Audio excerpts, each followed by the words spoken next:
آج کا یہ ویلاگ میں ڈیڈیکیٹ کر رہا ہوں پاکستان تحریک انصاف سے وابستہ ان ہزاروں مخلص، جانباز، متحرک اور ٹیلنٹڈ نوجوان کارکنان کے نام جن کا قصور صرف یہ تھا کہ انہوں نے اپنی آنکھوں میں تبدیلی کے خواب سجائے تھے اور بعد میں کچھ حالات کے جبر، کچھ اپنی نادانیوں اور کچھ خود غرض سیاست کی چال بازیوں کی وجہ سے وہ تاریک راہوں میں مارے گئے۔ مجھے دشمنوں کی خبر نہ تھی، تجھے دوستوں کا پتہ نہیں، میری داستاں کوئی اور تھی، تیرا واقعہ کوئی اور ہے۔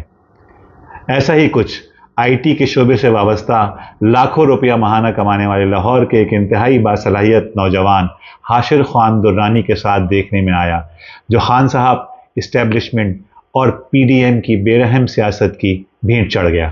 9 مئی کو حاشر خان درانی ان نادانوں میں سے تھا جنہوں نے جرأت اور حماقت کی تمام سرحدیں پار کر کے کور کمانڈر ہاؤس لاہور پر حملہ کیا اور وہاں نصب قومی پرچم اتار کر پی ٹی آئی کا پرچم لگا دیا۔ حاشر نے اپنے اس ایڈونچر کی ویڈیو اور تصاویر سوشل میڈیا پر اپلوڈ کر دیں۔ یہ سادگی بلکہ حماقت بلکہ جہالت کی انتہا تھی۔ وہ مکمل طور پر نظروں میں آ گیا اور ادارے حرکت میں آ گئے۔ اس کی گرفتاری کے لیے چھاپے مارے جانے لگے۔ اس نے رشتہ داروں اور دوستوں کے گھر چھپنے کی کوشش کی لیکن اسے کہیں پناہ نہ ملی۔ روپوشی کے دوران 15 مئی کو نوجوان حاشر نے خان صاحب کو مخاطب کر کے اپنے ٹویٹر ہینڈلر پر لکھا: خان صاحب، میں نے کور کمانڈر لاہور کے گھر سے پاکستان کا پرچم اتار کر پی ٹی آئی کا جھنڈا لہرایا اور اس گھر کے اندر سے انقلاب کی نوید سنائی۔ اب خدا کے لیے ہمارا بھی سوچیں، پولیس ہمارے گھر پر ریڈ کر رہی ہے، میں اور میرا ساتھی چھپے ہوئے ہیں، مجھے اب ڈر لگ رہا ہے کہ کہیں پکڑا نہ جاؤں۔ اس کے کچھ دیر بعد ایک اور ٹویٹ آیا: خان صاحب، میرے بھاگنے کے بعد میرے گھر والوں کا خیال رکھنے کے لیے کسی کو بول دیں، آپ کے اقتدار کے لیے ہی میں نے یہ سب کچھ کیا اور اپنا مستقبل، اپنے والدین کا سکون آپ پر قربان کر ڈالا۔ میں 4 دنوں سے سو ہی نہیں پایا۔ گھر سے فرار ہونے کے بعد والدین مجھے الگ گالیاں دے رہے ہوں گے، لیکن کپتان کیا جواب دیتے؟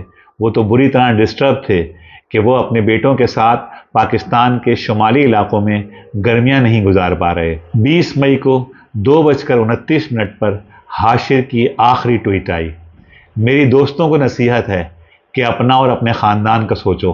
جس پارٹی اور اس کے لیڈروں کے لیے اپنے مستقبل کو داؤ پر لگاتے ہو، ان کا مقصد محض اپنے لیے اقتدار کا حصول ہے۔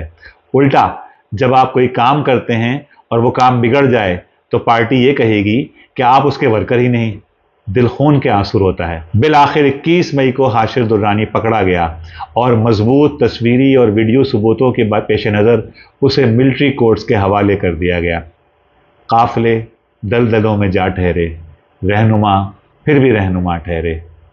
حاشر کی ان ٹویٹس میں خوف، نا امیدی، افسوس، بے بسی، لاچارگی اور پچھتاوا سب واضح طور پہ محسوس کیا جا سکتا ہے۔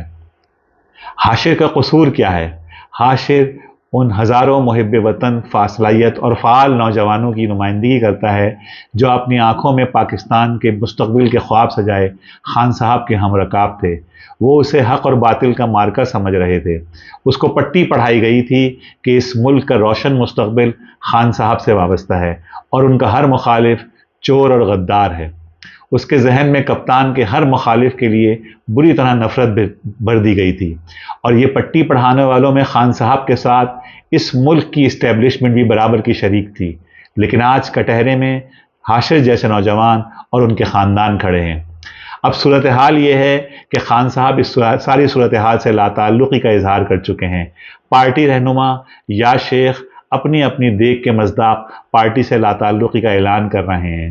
تبدیلی کے رہنما نیا اسکرپٹ تحریر کر رہے ہیں اور پی ڈی ایم اپنی جگہ موجے کر رہی ہے۔ دوسری طرف اولیاء مقبول، حسن نثار اور ہارون رشید جیسے مہاتما ٹی وی پر بیٹھ کر بخراتیاں جھاڑ رہے ہیں اور اپنے دام کھڑے کر رہے ہیں۔ اس ساری صورتحال میں حاشر خان درانی جیسے نوجوان سیاسی کارکنوں کے لیے، خواہ ان کا تعلق کسی بھی پارٹی سے ہو، ایک سبق ہے، اور وہ یہ کہ بامقصد سیاست کی طرف آئیں، ظاہری ٹیپ ٹاپ، ہلا گلا اور شور شرابے سے متاثر نہ ہوں۔ اپنے اندر کریٹیکل تھنکنگ پیدا کریں، سوال اٹھانے کی عادت ڈالیں، دوسروں کے اختلاف کے حق کو تسلیم کریں۔ بہرحال دل کو شدید افسوس ہے، اتنا قیمتی سرمایہ اور ایسے شاندار انسانی وسائل یوں تاریک راہوں میں مارے جائیں گے، یہ اہل وطن کے لیے قیامت کی گھڑی ہے۔ شاید اب برسوں کوئی تبدیلی کا خواب نہ دیکھے۔ تیرے ہونٹوں کے پھولوں کی چاہت میں ہم دار کی خشک ٹہنی پہ وارے گئے، تیرے ہاتھوں کی شموں کی حسرت میں ہم نیم تاریک راہوں میں مارے گئے۔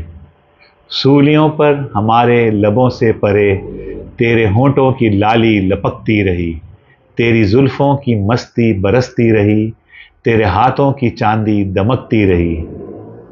جب گلی تیری راہوں میں شام ستم، ہم چلے آئے لائے جہاں تک قدم، لب پہ حرف غزل دل میں قندیل غم، اپنا غم تھا گواہی تیرے حسن کی، دیکھ قائم رہے اس گواہی پہ ہم جو تاریک راہوں میں مارے گئے۔